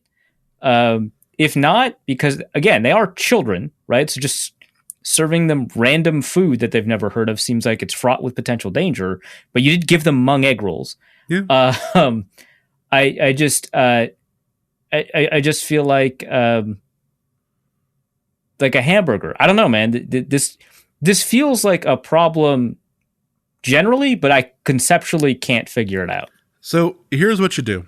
I'll step in. I'll step in for the corner on this. Yeah, one. Because again, this is Food Corner James, right? So I've done the parenting stuff, and now James is going to be giving food advice. Yes, food advice for the chitlins. Dude, go corn dog. This is easy, and if the one doesn't want the carbs on it, doesn't want the corn like stuff around it, just have him peel it off. There, he's got hot dog. And he's got hot dog. Yeah. What? This is about as easy as possible. You probably haven't, and I bet you would have come up with this idea, but you're too damn tired because you got 2 kids. And I respect that. I understand. This is something that should be easy to take care of. Also from Andrew Shuba, who's going to be the first Viking to have an edibles endorsement? So this was, I believe, asked in the Norse Cord Discord server. And the first response we got was Jerome Simpson. Which is great. Former player, but that's wonderful. That's a wonderful callback. Answer. I love Absolutely it. Salute that one. Wonderful. All right. So for people unfamiliar as to why this would be a question, it is very much the case. This isn't even just political. This is just a fact. Minnesota Republicans accidentally legalized edibles. So this bill passed the House, which is Democrat majority in the state of Minnesota, but the Senate is Republican majority. And so this bill needed to pass the Senate. And of course, the governor, Tim Walz, is a Democrat, and so he signed off on it. But the bill legalized all edibles for THC and CBD in the state of Minnesota. My understanding is that they thought that they were regulating the kind of edible that was already legal, which is Delta 8 THC, I want to say, and wanted to impose new regulations on it. But the way the bill was written accidentally imposed those regulations on all edibles, THC and CBD, and therefore legalized them. The Republicans wanted Walz to not sign it, and he said, screw you. So he signed it, and that legalized all the edibles. Now, I initially thought that the Republicans may not have a case, but given how often courts do preference spirit of the law type stuff, it would not shock me if they won a court case on this. So I will say that. And then this isn't like a me saying the courts are biased one way or the other. I mean, just sometimes that's just how this works. It's just that like legislation written in some way accidentally does something that it's not intended to do, and the courts enforce it in the way that it's intended to do. Not every kind of legal situation is resolved according to the letter of the law. Yeah, this is not the first time that something along these lines has happened. It's maybe not happened to this subject, but this sort of thing has happened in the past and has managed to be rolled back in one way or another. Yeah, so, but very funny. So for a current Viking, so if I picked a current Viking, the issue here is that it might seem as if I'm saying that Viking is known to or does partake, right? And that is not what I'm saying. So please kind of leave that one aside. I'm not even that much of an insider. How would I even know? That said, Trey Waynes would have been a really good candidate. You could also go with just the most ridiculous possible candidate for this. Kirk Cousins, obviously. Obviously Kirk Cousins. But I do like the idea of it being a rookie. Just a banger way to start off your career. And I just feel like, given Louis Scene's whole vibe, like the way his hair falls in front of his face, which I think rules, by the way. I think it's a great aesthetic. That fits to me. I think KJ Osborne, that fits to me. I wish Harrison Phillips, that one doesn't really strike me as clearly. Maybe Ezra Cleveland, I could see it. But yeah, I think those two, it'd be really funny if Justin Jefferson did. But yeah, those are my candidates for that. But Kirk Cousins is obviously the funniest possible answer. Absolutely. Tank B asks, what is the hands down best chicken you've ever had, both non-breaded and breaded categories? So I've had some incredible fried chicken in my life, and I wish I could remember. I was thinking about this for like 10, 15 minutes, 20 minutes before the show, before I had to move on and look at other questions. So I don't have the definitive answer for you, unfortunately. I've had some really incredible fried chicken in Vermont. There's a place called, I think it's the Hen of the Wood, that had some really great fried chicken. There's also a hotel there that had these like fried chicken poppers with like kind of a maple syrup with chili. Some of the best hand food I've ever had. So the best fried chicken, I don't think the hotel serves it anymore. So the best fried chicken I've had in the cities, one is Revival. Everybody knows that. But two, and if everyone disagrees with it, if I'm the only person on this one, I would understand. I don't begrudge anybody for thinking I'm insane for this one. But the fried chicken at Bobby and Steve's Auto World, which is a gas station. I'm familiar. Specifically the one by like Seven Corners, like like it's out on Washington. Yeah, it's at Washington, right at the 35 interchange, right? Yep. To get down to 35. It's like so good. It blows my mind. And the thing is, I don't suspect that they have the world's best labor practices because I've never seen the same person there. Um, so like, it's not like there's this one guy that just knows how to do it. They have a system or something. It is so good. So there's that. Korean fried chicken is in another category and tier of fried chicken. I believe probably because they use like other starches like cornstarch to make it super crispy. It just like doesn't get soggy. That stuff is really excellent. So Bonchon, which is a chain, it sounds weird, but like Bonchon is just really incredible. And then of all the things on the way back from the JMU game, in Virginia, not the one in Fargo. Yes. The way back from the JMU game, we just kind of stopped. We were super hungry. It was super late. We just kind of stopped at a place called Southern Kitchen. Yep. Southern Kitchen. Yeah, I don't know it wasn't in Harrisburg. I don't know what city it was in. It was still along the about close to along the highway in Virginia on the way out. We were probably about 20-ish miles away from Harrisonburg, and we stopped over there, and fried chicken was plastered like all over the signs, and I was like, well, I have to, if I'm going to be in here, I've got to get the fried chicken. Yeah. And, boy, incredible. I mean, my thing, I got the tomato, like stewed tomatoes, which I didn't think would be, incredible, but they were really, really, really good. That fried chicken was really fantastic. And then non-fried chicken, which would be non-breaded, I've had chicken pot pie at the Copper Hen. That is just really incredible stuff. I also had a chicken salad sandwich at this sandwich shop near Burlington, Vermont. So again, Vermont, because I visit my brother there every year. And I wish I could remember the name of the sandwich shop, but it doesn't matter because I know it's closed down now, which sucks. But it was the best. I would have never expected a chicken salad sandwich to be like an S tier food. I would just think, oh, this is really like, I think I would have thought the ceiling was A tier, right? But it was, I couldn't get enough of it. Like I ate all of it, was completely full, ordered it again while we were there, tried eating the rest of it, was too full, packed it up, went home, and as soon as there was any extra space in my stomach, I just add more. Because the only fat that they use is chicken schmaltz, right? And so like, I don't know. They just really they made the hell out of that sandwich. If I'm thinking about the chicken, it has to be the fried chicken from the Southern Kitchen. That's absolutely number one, the best fried chicken I've ever had in my life. That was so ridiculously good. But the best chicken I've ever had in my life was just a couple of months ago.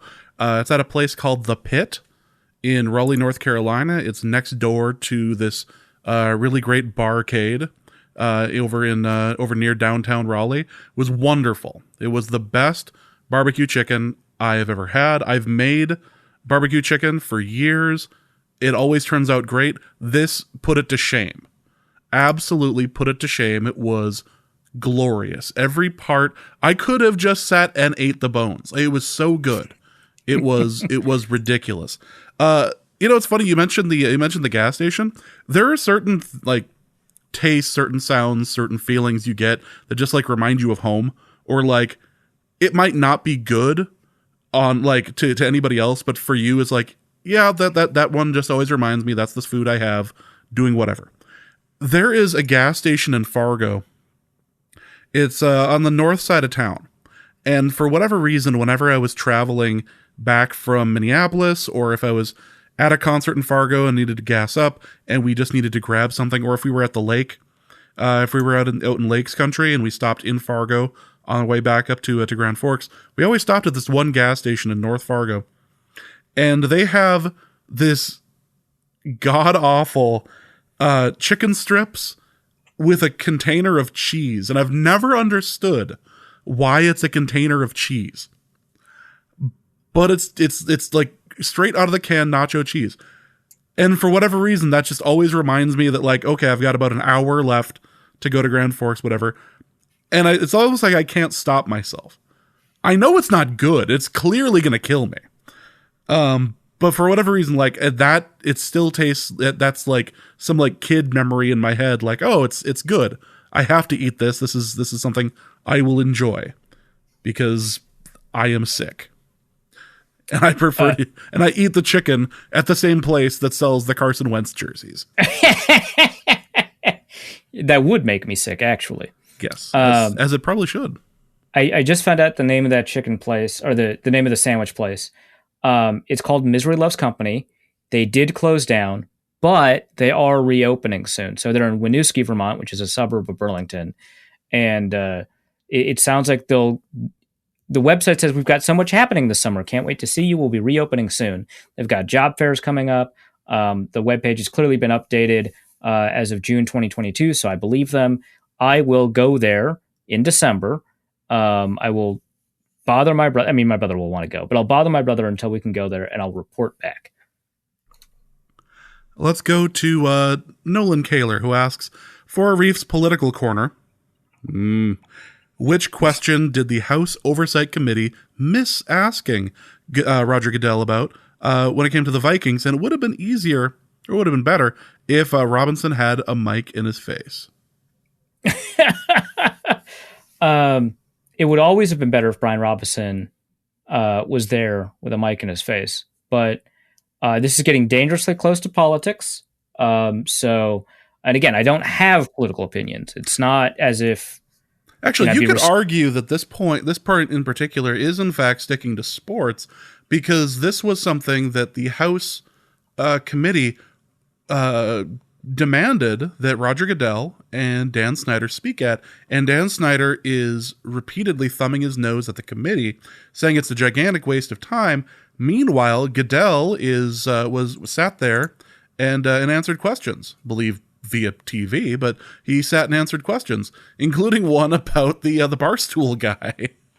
Yes. I'm just saying that if I say that they missed a question, that would be me talking specifically about a political institution or a set of politicians. And of course, I can't do that. I will say, though, that Roger Goodell did his job. And I don't mean as in, oh, you did your job, great. And I don't mean, oh, I'm refusing to engage in a form of commentary by just saying he did his job. And by implication, that means he didn't do a very good job. No, I mean, his job is to take all the bullets, right? Is for the owners to be relatively protected and for him to take all of the fire publicly. That's his job. He has two jobs. One is to be the shield's shield, and two is to negotiate TV deals, right? Those are his two things. And he's really good at both of those things. It sucks that is the standard by which somebody running the NFL is judged by, because none of those determine whether or not the product is good. Right? But those are the two things the owners want him to do. He's very good at doing those two things. And he very much did that first thing in an extraordinary way in front of the House Oversight Committee.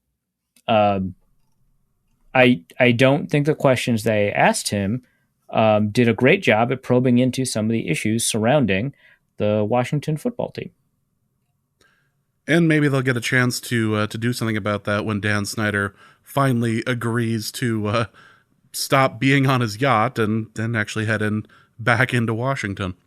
Delta BC Dad asks, I'm going to see the Bills at KC on October 16th, but I'll have a few hours on Saturday evening and Monday morning to kill.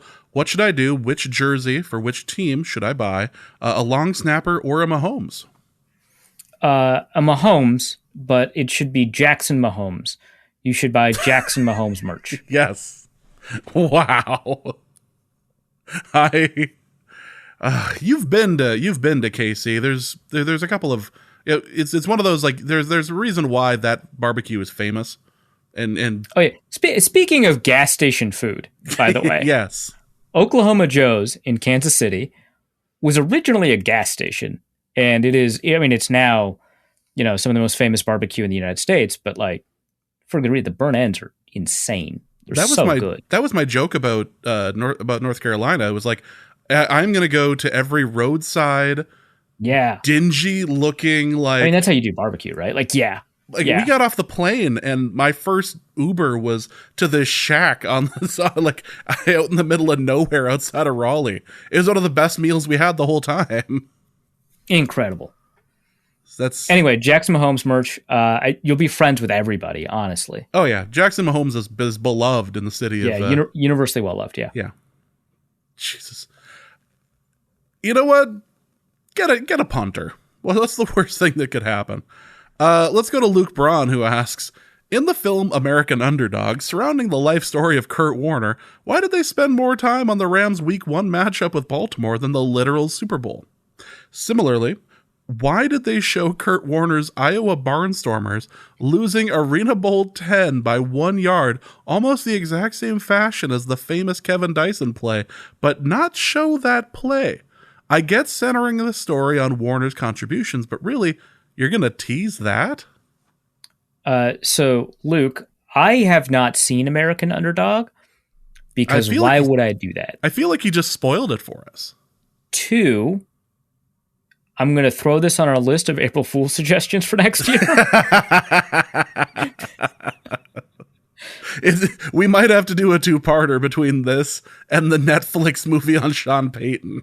Oh my God. Yeah. Okay. Yeah. So that's the Christmas episode this year. Potentially on the docket. Yeah. Wow. So much good content. Well, good is so much content. There's a lot of work happening with that word. Right. So,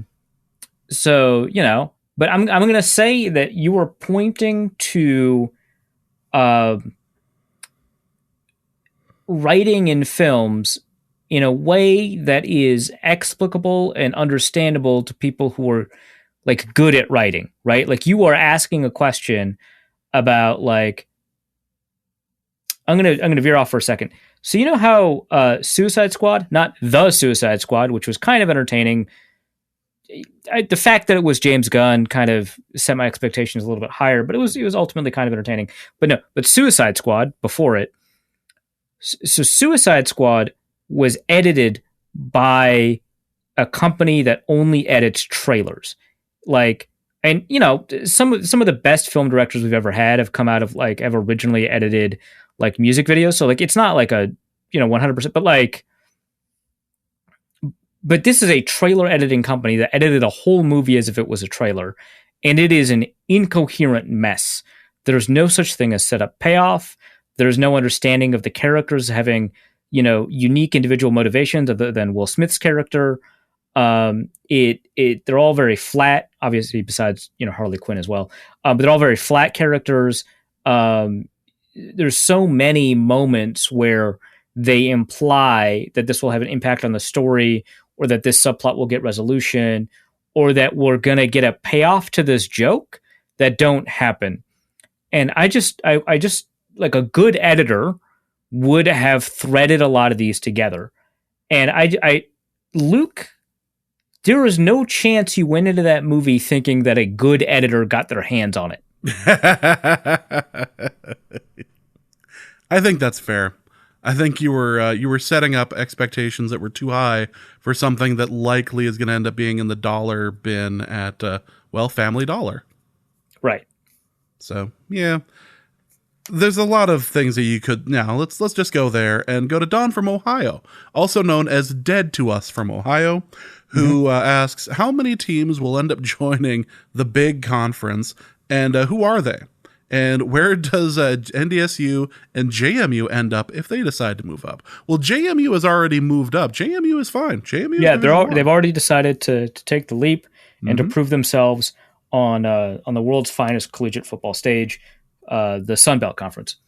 I'm getting a lot of emails from them over the past couple of weeks about being excited about the conference, getting excited about like ticket sales and everything. It's like, boy, if I lived in that area, or if I spent more time in Virginia, this might entice me. Yeah.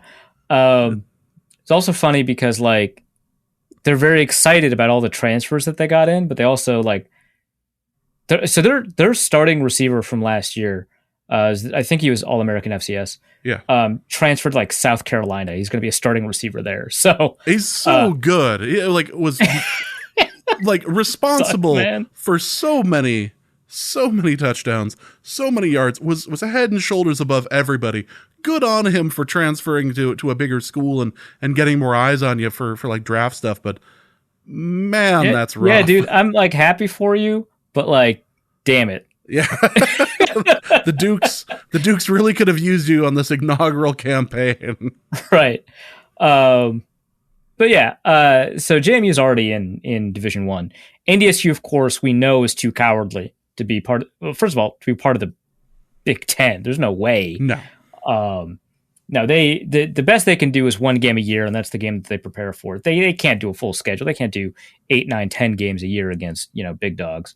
No. They just kind of want to keep on beating up on, like, they would rather Wesleyan. continue to punch down. Yeah. They look at Montana State's true freshman quarterback and they lick their lips. They're not excited about. By the way, that guy is really good, but they're not excited about seeing like 5 consecutive games against a team ranked against actual FBS teams. NDSU is too cowardly to do something like that. So no, NDSU is not going to move up. If they did move up, I don't know, like the MAC, but they wouldn't. Let's just toss them in the Pac-10. Why the hell not at this why point? not? Like, they'll be going up against like what, Hawaii? Like, come on. At least that would make that would make more sense because they have a dome. That when like Oregon comes to visit, like right. That's at least that's at least taken care of, as opposed to USC playing at Rutgers. God, that's so funny. So yeah, so if you're not familiar with the news, USC and UCLA announced that they first that they were considering moving to the Big Ten, and then like 12 hours later was announced that they were moving to the Big Ten in 2024. So the check's cleared. The Big 12, by the way, is rating the Pac-12, so we'll see how that goes. But in terms of like who might end up joining, they could pick off some more Big 12 teams. It makes the most sense in the world for them to add Iowa State. I know Iowa is just going to put their foot down and say no to that. But I would love it. I'm going to guess that, nobody I'm going to guess that they don't want it, but I think that would be cool. I certainly expect Notre Dame. By the way, I don't know jack about college football. So just, assume I'm wrong here, but I would love for like Notre Dame. I think so. Like, we were talking about this before the show, and James mentioned that they've got a handshake agreement with the ACC. That's true, but I just feel like, given kind of the geographic location, their history with teams in the area, it's their time. academics. It's time to not to go vulgar on the analogy, but it's time to get off the pot here. Yeah, exactly. I was just going to use that phrase. Yeah, so, yes. You're going to end up having to make a choice here. It probably ends up being this instead of the ACC. Yeah, exactly. So I see them as potential candidates. I know in the past, Georgia Tech was sometimes in the conversation. That one's weird to me, but also we're getting weird. We got Rutgers, we got USC. Why not get somebody from the Southeast? It would be very funny if they got somebody from Georgia Tech. I guess it put them in a market, right? Because they get the Atlanta market. Yeah. But again, weird. Yeah. This is the Utah new USA suggested, conference. This is the new Oregon USA conference. It's it crazy. would. Yeah, it would just be a cross American conference. At which point you'd end up having divisions, right? So the Big Ten, the 10 stands for how many people are in each division. 3 divisions. It's crazy. Yeah, right. Yeah. Remember, it's one conference, 3 divisions. But yeah, I think Oregon is probably gonna actually join the Big Ten. So, I mean, I think Oregon has indicated that they're interested. So Oregon, maybe Washington would join. They might try to raid the ACC. Because if the SEC expands in response, they'll try to get Clemson, in which case the Big Ten would try to get into the Carolina markets, in which case probably like North Carolina or Duke or both. You probably want both. They want to be in the same conference, so you get both. Let NC State kind of do whatever they want. It's just ridiculousness all over, Yeah. and embrace the chaos. Why not? Yeah, why not get Kansas too? let's just get wild. Let's get Mizzou. Like, let's just make this a real... Honestly, if you get Kansas, you might entice Mizzou back, just so they could beat up on Kansas. Jeez. Don from Ohio also asks for Reef's cat corner. So the female stray kitten we took in is not making the adjustment to our 2 male adult cats as we had hoped, despite the fact that we had kept her separated from them for 10 days with only a door separating them. While my 2 male cats have tried to connect with her, she has hissed at both of them whenever they get too close, or look at her whenever she gets too close. Any suggestions to get them closer? I find it hard to believe a sweet little girl like this would be the issue. P.S. Throwing them out is not an option, James. Just immediately jumps to that. A, you took in a stray. That's just part of the package. Yep. B, so there's 2 kind of primary things here. One is a cat's stress level, and 2 is the perceived security. And this is just based off of me having had conversations with my girlfriend and also doing some quick Googling. So if you can get those cats used to each other in a way that is non-confrontational, that's the best. And the best way to do this is that a lot of cats will very often interact with scents. And so some of the suggestions that I've seen include, when you've got, a separate room for one of the cats, if A, you can get those scents to kind of intermingle in a way. So you put out a towel for the cat to sleep on every night for a week. You also put out towels for the other 2 cats to sleep on every night for a week. And you just kind of rotate those towels after a week, every couple of days. So they get kind of used to each other's scents. That might kind of help a little bit. One place I looked up actually suggested using the same brush on all 3 of them so that they get used to each other's scent. That's kind of interesting. But also just make sure that every cat has their own feeding area, has their own litter box, has their own space that they know is theirs, so that they never feel like they are being threatened, that their space is being threatened by another cat. And that might help. So you might have to keep the cats isolated for a little bit longer than you anticipated, which actually, you're doing the right thing, keeping them separated for 10 days, having a door separating them, not allowing them to interact except through under the door. That's correct, but you're dealing with a stray cat. And so their perception of what will threaten their security is a little bit heightened. And you may never be able to resolve this, right? Some cats will just not get along with other cats, especially if they spent a lot of time out on the street. So, but those are my suggestions. Make sure that they get kind of used to each other's scents as part of the environment that they inhabit. And over time, they will associate those scents with their environment in a way that they will also associate with security. And so they won't see those cats as threats necessarily. Yeah, or you should just, not have cats. All right, that is going to be it for this episode of Norse Code. Hope you guys have enjoyed it. Reef, what do you have to plug? So I've got a piece on Tua Tagovailoa coming out very soon, in the next couple of days. It's like 4,000 words. I went to a deep dive. I talked to a couple of people about, whether or not he's got the ability to kind of break out under the new system with Mike McDaniel. So that's coming up. I'm also doing a piece on whether or not it makes sense to just kind of accept, Kirk Cousins is going to take a leap offensively with the new offensive-minded head coach. So that one's going to be coming out soon. I haven't fully written that one out yet, so I don't know when it's going to come out. But that's kind of it. Otherwise, we've got the questions that the 5 questions series that Chad and I are doing heading into training camp. The most recent one that was published is whether or not there should be some optimism for the secondary improving, whether or not they can be good enough to at least keep the Vikings in games. All right, so that's going to be it for this episode of Norse Code. If you'd like to support the show, if you'd like to be a part of the drawing for the signed and framed Laquan Treadwell jersey, which the value only has gone up since he's been in Jacksonville, having those successful seasons, head over to patreon.com/NorseCode. Otherwise, for Arif, my name is James. Thank you guys so much for listening, and please remember that the Vikings are not to be trusted. And we'll be back soon. Norse Code is the largest and only division of Norse Code LLC. You can find Norse Code on the Daily Norseman, SB Nation's Vikings blog at dailynorseman.com. You can also find it on iTunes, Apple Podcast, Spotify, Stitcher, Google Play, and wherever fine podcasts are aggregated.